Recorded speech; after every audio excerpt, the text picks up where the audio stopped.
welcome to Friday. Man, it's another weekend, which Friday means we're close to a lot of games this weekend, which is good. A lot of key games. How you doing, Paul? How's it going over there? Hello, everything good?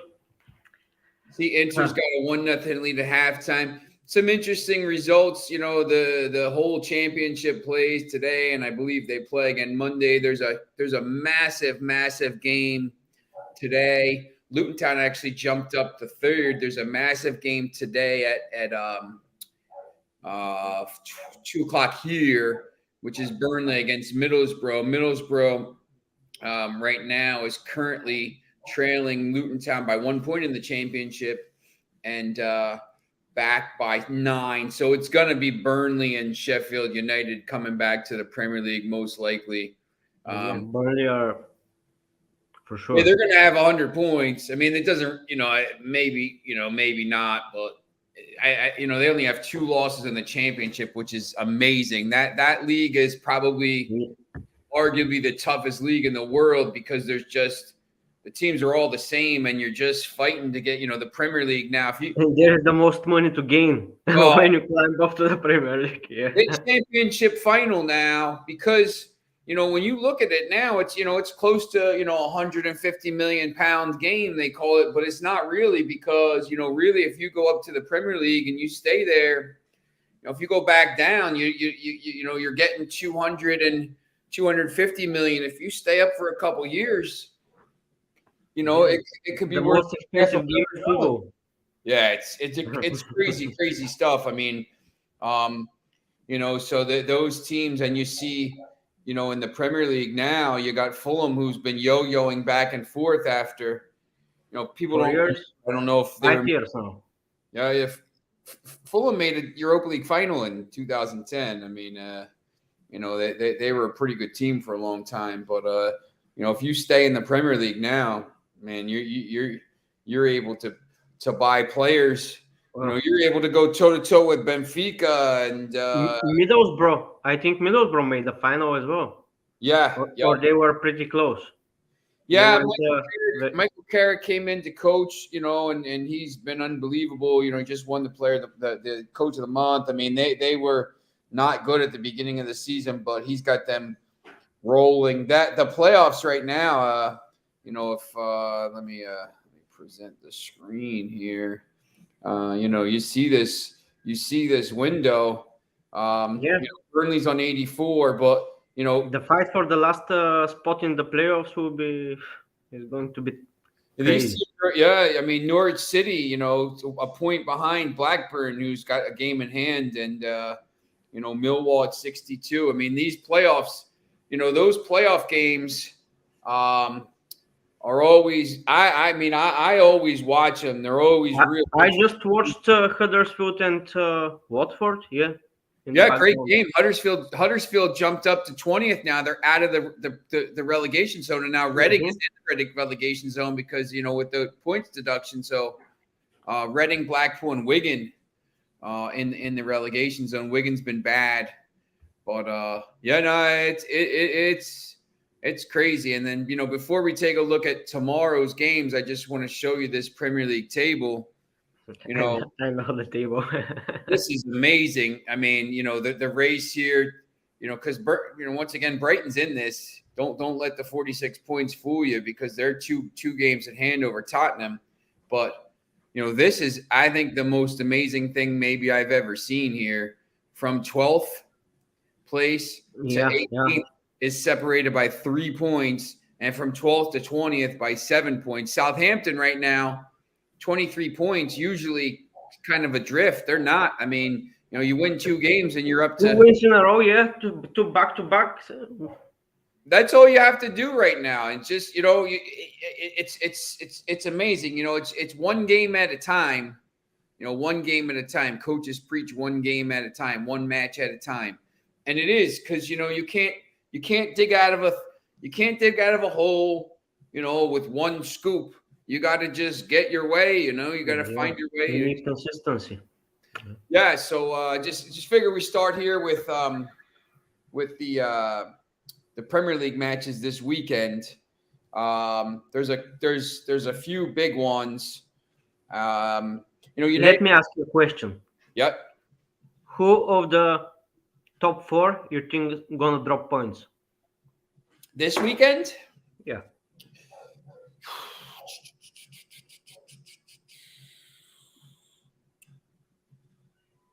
I think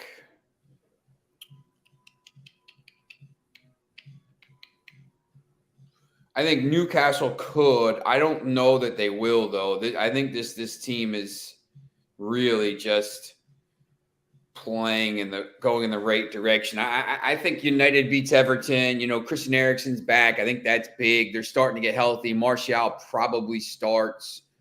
So, I think that's big. And United plays first. If they go out there and get 3 points, it's going to be tough. But Everton's got some key players. Calvert-Lewin is still injured. Decore's suspended. So it's an interesting game. I think Villa wins and puts some pressure on these teams.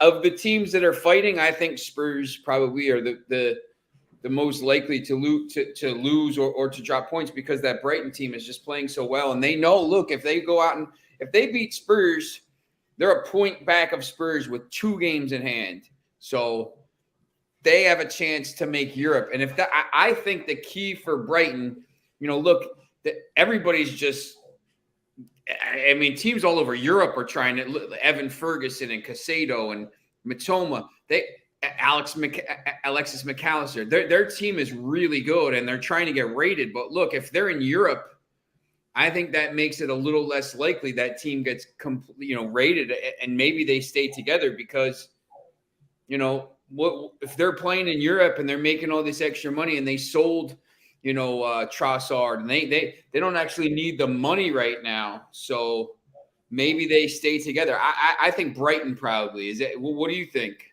Well, I think City might drop points. Really? Yeah. Because they're ahead of the Champions League, you think? Well, you think maybe they're focused on the Champions League at this point? Because it's Southampton. Yeah, and they're last, and everyone thinks it's going to be an easy game, but they desperately need the 3 points. I think Southampton. Look, I say this all the time. Southampton is way better than their record. I think they have some talent. They just, they've lost some games this year. Scratching your head, you're like, how the hell did they lose that game? But I think that's probably a decent shot. I think City's got Arsenal is away. Arsenal plays away at Liverpool on Sunday. That's a tough game, I think. I know Liverpool. Look, I think this is last chance, last stand for Liverpool at this point. You look down at the table. If Brentford gets any points against Newcastle, all of a sudden Liverpool's in 9th place. Liverpool and Chelsea, 9th, 8th, and 11th right now. And to be honest, that they played out that board 2-0, 0-0 board draw the other day, and both teams are in trouble. The only thing I think is Chelsea's in better shape down the road going forward because their team is younger and they brought those young players in, and you don't know if they're good or not, but at least they have young talent. Liverpool is getting old, and if they don't make it into the Champions League, which there's probably not much of a shot they will at this point because they have to pass so many teams. I don't know that guy may sell players and he's probably not going to spend. People forget, they spent 100 million on Nunez, and they spent 45 million on Gakpo. They spent some money, and they've gotten worse. So that Liverpool, the ownership group, I'm not sure they're going to spend here. So Liverpool could be in a little trouble if they don't, make a little run here towards the Champions League. But this is a big game. I think they could beat Arsenal at home. Of course, I just checked the last 6 games. At Anfield, the goal difference is like 22-4. Yeah, they played well. And One of those was Liverpool wins all the games. yes. One of those was the game with the Manchester United game, which we don't speak about anymore. But I think that's pretty interesting. Your Madrid plays tomorrow at 2 o'clock against Villarreal, who's playing better. Villarreal right now is only 4 points back of a Champions League spot. I mean, they're in the final European place there, but they're only 4 points back of a Champions League spot here. The top three are going to be Barcelona, Real Madrid, and Atletico Madrid probably at this point. Sociedad's been good, but Betis and Villarreal have been interesting. Do you think what do you think about that game? Yeah, I won't be surprised if Villarreal gets a point. Do you think at this point now, Carlo and Real Madrid are solely focused on the Champions League coming up the next two? Because originally when you looked at this this run for Real Madrid, it was pretty tough. In the middle of they got to go to Cadiz next week, which is it's not the hardest game in the world, but play Celta Vigo. But I think now I would think they're solely focused on the Champions League, correct? Absolutely. I don't think it's any challenge for them in La Liga because Barcelona will keep winning. They don't play for anything else. They have only La Liga now, 12 points with only 9 games, I think, left. Yeah. I mean, and the problem too is Barcelona has absolutely nothing to play for at this point other than La Liga. They're out of everything. Yeah. They're not playing the extra matches. They're not, sometimes, I think that's in the Premier League. Arsenal's schedule is very tough. They have to play City. They have to play a lot of tough games. But Manchester City is playing the extra games. Manchester United is playing the extra games. Chelsea's still playing. Arsenal's not playing anything. So I just think, other than the league, Arsenal that way and Barcelona are pretty much the same. They have a gap, and they're in front, and they're not having to expend all this extra energy in these other competitions. They can really just focus on one game a week, which I think is really big. Yeah, it's important. You can count on more players to be in top condition. What do you think about this Bundesliga race? It's amazing. I can't, this, Union, the fact that Union Berlin is 4 points back of Bayern Munich with 8 matches to go, I think is amazing. I mean, they've come so far. Freiburg has been amazing. Freiburg next, yeah. Yeah. Freiburg's been amazing. If Union Berlin and Freiburg can get into the Champions League ahead of Leipzig and Eintracht Frankfurt, the defending Europa League champions, and Leverkusen, some of these big names, I think it's amazing. Munich they're a weird team. They absolutely destroyed Dortmund, and then they go out in the midweek to Freiburg in the cup. I just didn't understand, how they didn't show up in that game.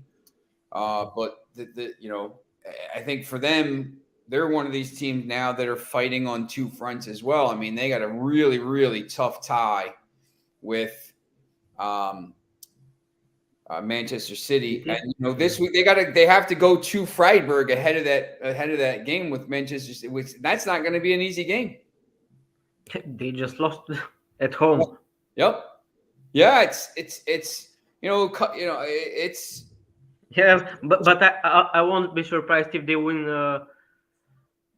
by 3 or 4 goals. Now it's football. You never know. Bayern Munich That's what I love about it. Yep, Bayern Munich is always one of these teams. I always make whenever they have their backs against the wall in that league and they're trying to play against an upstart team, they always make an example. They say, look, we're going to beat you 5-0, and then we're going to take your best player at the end of the season. They just did that with Dortmund, but look at, sometimes it's, now they got Freiburg. Now that, it's match after match after match, and there's not a lot, if they advance in the Champions League past City, which is going to be tough, it could be interesting if these other teams around them, Dortmund keeps winning, Freiburg keeps winning. The only problem with the Bundesliga is those teams never win to put enough pressure on them. So I'd like to see that. Obviously France is the same way with PSG. Huge game today for Lens. We talked about that, I think, yesterday. I don't think anyone expects PSG not to win that league.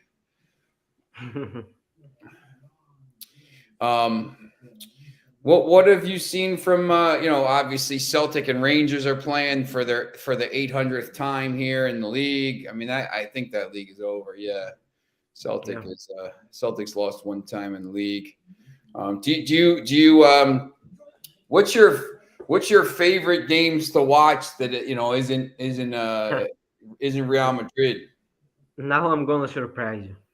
Okay. This season, I find Arsenal the most entertaining to watch. The late wins and stuff like that.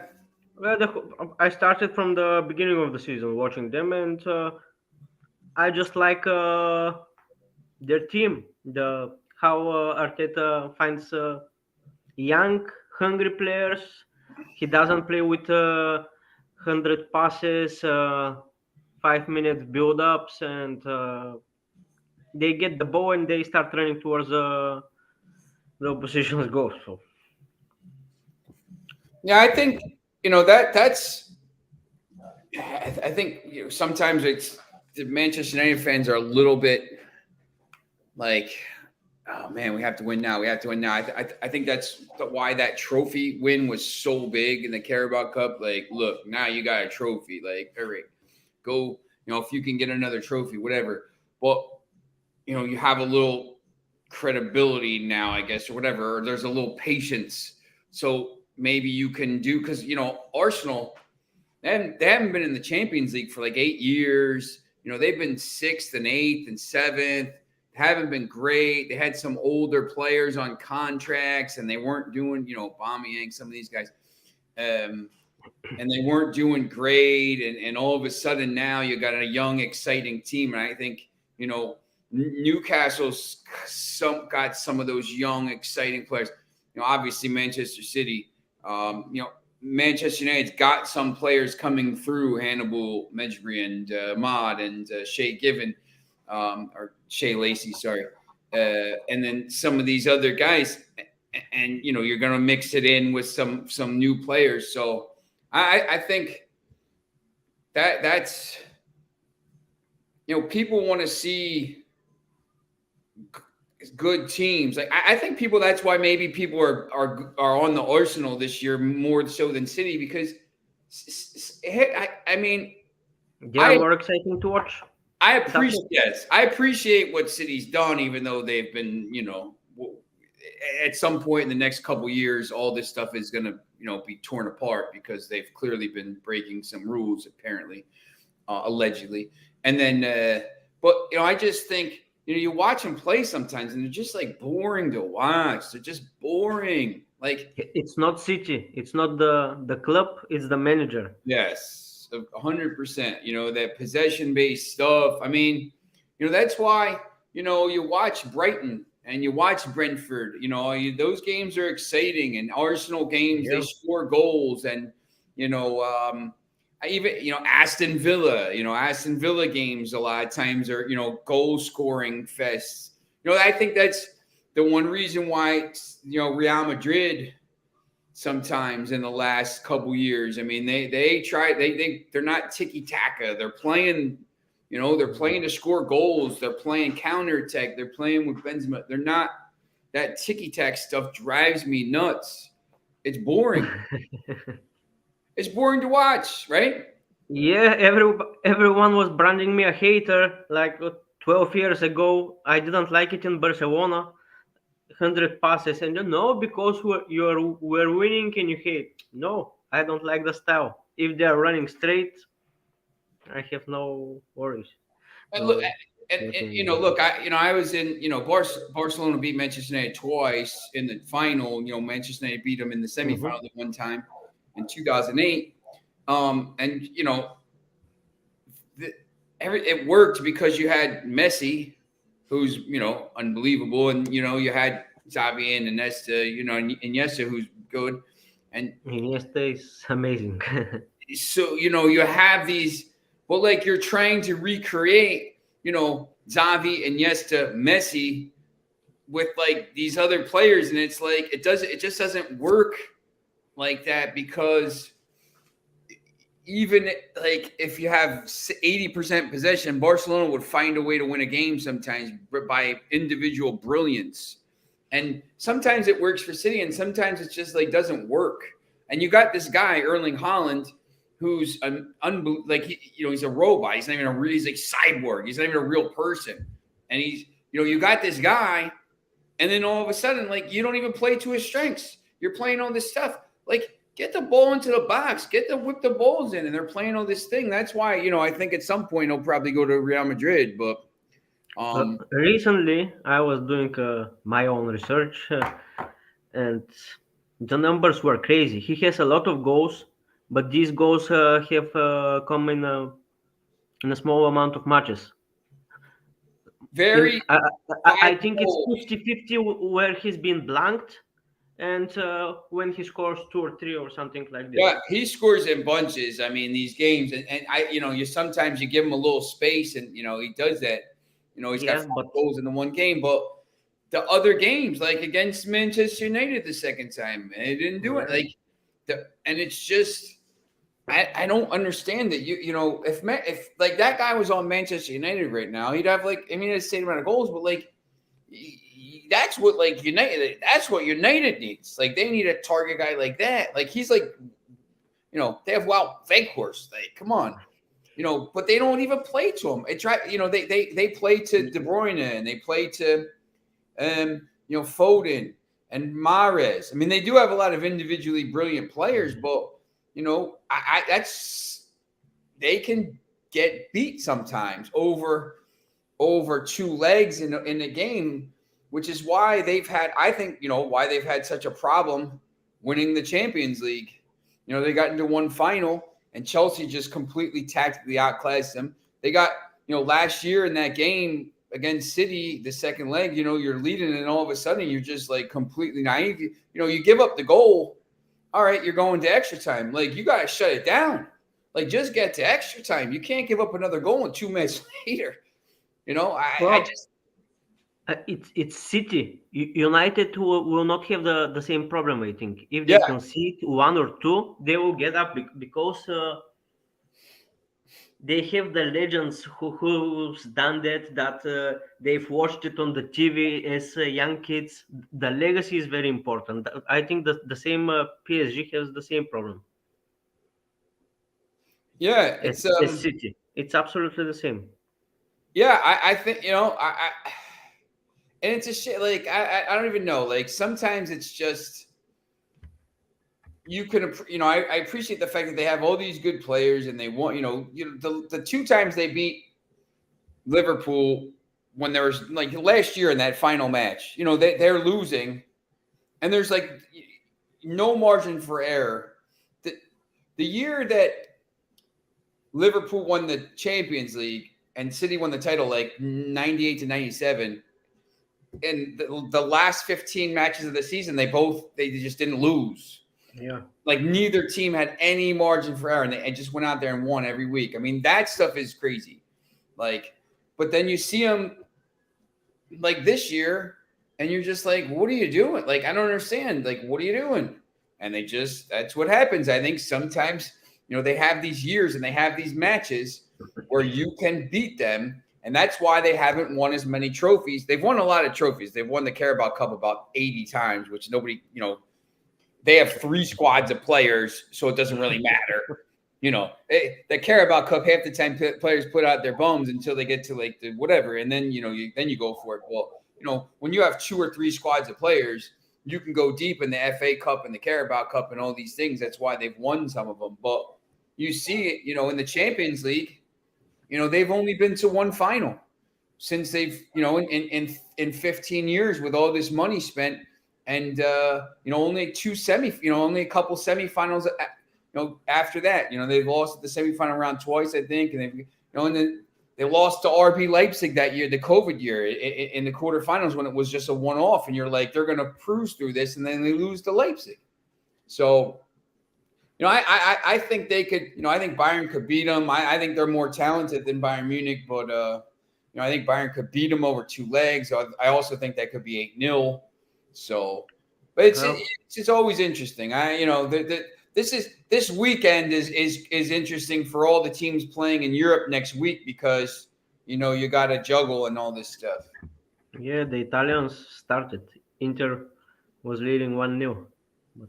Yeah, let's Inter is up 1-0 in the 58th minute. Norwich won 2-0. They beat Blackburn. Blackburn's still got a match in hands. Sheffield won 1-0. And so that was big. That Huddersfield Watford match was amazing. The guy, to the 2 goals late. They went up 3-1. Then Watford made it 3-2, and then the guy got 2 yellow cards in the span of 10 seconds to get sent off, which is always tricky. But those games are always interesting. I'm in the League Two. The other, do you watch the show called Welcome to Wrexham at all? Do you know this show? With Ryan Gosling? Ryan Reynolds. Not Ryan Gosling, Ryan Reynolds. And the guy Rob McElhenney, he's from Philly. Yeah, so that league is amazing because Wrexham lost today. They lost 3-1. Right now, Wrexham and if you look, this is the most, I'm going to show you this. This is the most amazing thing ever. I watched how they announced the friendly with Manchester United. Yeah, that was funny with they're on mute the whole time. Yeah, but look at this table right now. Notts County and Wrexham are both on 100 points in this league, and only one team automatically goes. Wrexham has a match in hand. 30 wins and 2 losses in 42 games. 31 wins and 3 losses. 106 goals for. How many games left? Notts County has 4. Wrexham has 5. Okay. They've both scored 106 goals and allowed 36 or 90. The goal difference is 70 and 67. So now one of these teams automatically goes up into League Two, and one has to go into the playoffs. And you see here, 2 through 7. Well, that's what happened last year. Wrexham finished second by like a point, went in the playoffs and lost. So that the playoffs are hard. Even with this, you're 45 goals better, 42 goals better than Woking. But, these teams are all, you one-off games in playoffs. It's hard, man. So, like the upcoming NBA playoffs. I think the league would like Wrexham to go up. Yes. I think, to be honest, they should both, hopefully whoever doesn't finish top wins the playoff, and just smashes them and goes up, because really both teams deserve probably to go up. But it's pretty crazy. And then you see the League One is, I think League One, Plymouth Argyle's on 83, Ipswich Town 81, Sheffield Wednesday 81. So saying this League Two go up, and then the third team goes, the 3rd through 6th play in the playoffs. So, basically 3 teams here fighting for 2 spots. For one event. Yep. So it's pretty interesting. But so what will you be watching tomorrow? Tomorrow, I'm not sure. I'll see at the night because I'll have some personal arrangements. But on Sunday, I guess I'll be watching Liverpool Arsenal for sure. Okay. I probably, I'm going to watch the Manchester United match. And then, I have to I have to go cover a baseball game. So maybe I'll get home in time to watch Real Madrid a little bit. I don't. That game is nothing to watch. Yeah. But I think I'll get up early to watch some NBA because it's now the do or die games. Yeah. It's pretty big. I know Golden State's got a big game tomorrow, right? Sorry, where? Golden State, I think, has a huge game tomorrow. Yeah, I think tonight they play Sacramento. Yeah, Sacramento is going to rest their players, I think, because they're already locked into third. They can't move. So I've heard they're going to rest players today. So that's good for Golden State. And I think who's the other game they play Sunday? Portland. Sunday. Portland. So Yeah. Portland's already done. So be interesting. I think Golden State should win out. The Clippers have Portland and Phoenix. Phoenix will already be locked in, but they could, let Durant kind of play to get him. I think the Suns are fifth. Suns are fourth. So yeah, I don't want Golden State. To be honest, the Clippers might want to tank that game so they don't have to. For me, I would like to see the Warriors and Suns play in the first round because I think that would be unbelievable series. I'm sure maybe you probably. That's a final. Yeah, it's a great series. I think the Warriors want to play Sacramento because there's no travel. I think that's the point. Being sixth. Yep, because no travel. You get in the lower bracket. Yep. Yeah, you get in the lower bracket. You with Memphis, Sacramento, Golden State. And there is a lot of counting now. Who's the balance? Each of the teams' balance are almost the same. So who is winning the division? Who is winning the head-to-heads? It's all counting. I think that's interesting stuff. So. But I'll probably watch a couple of those games as well. So, but all right. So this is our first week. It was half a week, but we'll count it as a week. First week of the show. Today we had a little bit early just because of the holiday, and our schools are off here, so I gotta go do some work. But we're usually going to be on at 1:00 Eastern time, 12. Central, what time is that? 6 in England, 7 in Spain, 8. We're 8 in Italy is 6, right? Central. Italy is Central 6. Time. Yeah. So 7. wherever you're watching, you can find us 1:00 every day, Eastern time, or just I don't even know if you're watching it. Just set your clock for now, and half hour before this, and we'll be on, and We'll keep bringing you next week. Massive week, a lot of stuff to talk about. We'll be on right before the Champions League games and the Europa League games, which is going to be great. So, and Amadeus will be here as well. So, all right, we will see you next week.